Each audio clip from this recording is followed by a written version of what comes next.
Precaution is better than cure. उस चीज के लिए हमें कैसे बचाव करें, वैक्सीन सबसे पहले आती है। जैसे कि हमें फ्लू के इस बार सीजन में हमने देखा कि बहुत सारे पेशेंट थे, तो हमेशा ये पूछते थे कि सर हमें हमेशा ये खांसी जुकाम बुखार हो जाता है, हम इससे कैसे बचाव कर सकते हैं।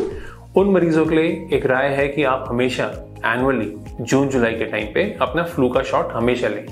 फ्लू के शॉट यूजुअली टेट्रा वेरिएंट होते हैं और जून जुलाई में हमारा नया वेरिएंट आ जाता है जो एनुअली कवर हो जाता है। आप जैसे अगर अक्टूबर नवंबर में भी किसी ने अगर फ्लू का शॉट लगवाया है तो जून जुलाई में वो फ्लू का शॉट हमेशा रिपीट कराना चाहिए। और कौन कौन से वैक्सीन होते हैं जो हमें ध्यान देना है निमोनिया या सीओपीडी या फिर अस्थमा के पेशेंटों के लिए। कोई भी पेशेंट जो 50 से 55 के ऊपर है उनको हमेशा अपने निमोनिया के वैक्सीन भी लेनी चाहिए। निमोनिया के वैक्सीन दो तरीके के होते हैं, एक होता है प्रेवनाल न्यूमोकोकल वायरस और एक होता है पॉलीसैकेराइड वेरिएंट निमोनिया वायरस।